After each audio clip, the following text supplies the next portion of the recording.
Hello, hello, hello mga baby loves! Okay, nandito ako ngayon sa bahay nila Riva Oquindo. Hello, hello mga baby loves! Okay, kung nakikita nyo, busy sila dito sa pagpapak ng mga food. Para saan yan? Ito ay para sa mga bata sa Hinay na dito ko sa aming Purok 4 Kapukan. Kapuokan, Purok 4. Yes. Ayan, okay. Sana ko lumaki na hanggang ngayon, lumaki na. Tatanungin ko sana kung lumaki ka ba. Oo.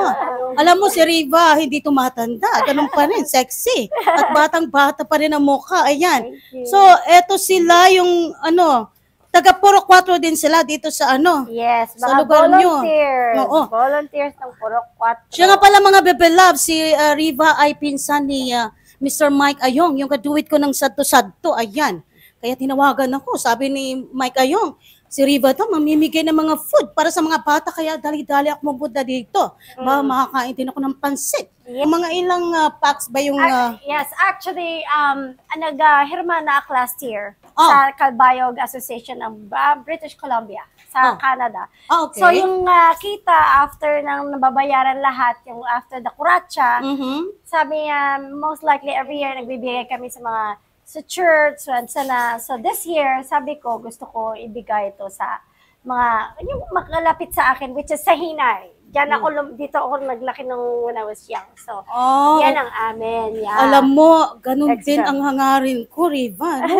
Kaya lang, diferensya ako. Dito lang ako sa Pinas. Ikaw nandun sa Saan lugar yun? Canada. Vancouver, British Columbia, Canada. Diba? Mga baby love, social. Yeah. Okay, pero ganun pa man, diba? Ang hangarin niya ay makapagpasaya kahit papano sa kanyang mga kababayan. Give back. Nako. Give Yes, back. oo, mag-give back daw siya sa lahat ng mga blessings na natanggap niya. Nako, isa din to sa pasasalamat mo, 'di ba? Kasi nag-ermana siya dati. Yes. Okay, yes. so Also, magbibigay kami ng for mga 40-45 kids na mga bata na less fortunate, na hindi masyadong mga bags, tapos inside it, may school supplies na konti na. Nako. So ayan, no, madami na silang nagawa. Ayan. At ang laman ng food ay may nilutong parang beef steak to. Adobo. Adobong luto ni Riva at ni Alan. Kami lang. Ay talaga? Ikaw din na nagluto?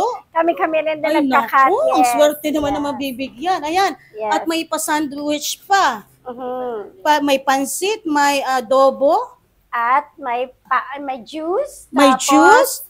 Kompleto mga bebe loves. At may mga school supplies pa din. Pag may ibibigay. Yes. Oo. Pag may time mamaya, baka magpalaro tayo habang may araw pa. Ayan, oo. Mag-ano na tayo. So, kailan kayo nag-start mamigay? This day lang? Or kahapon? Ngayon pa lang, papunta pa lang tayo. Okay, sige. Mga bebe loves, mamaya ha.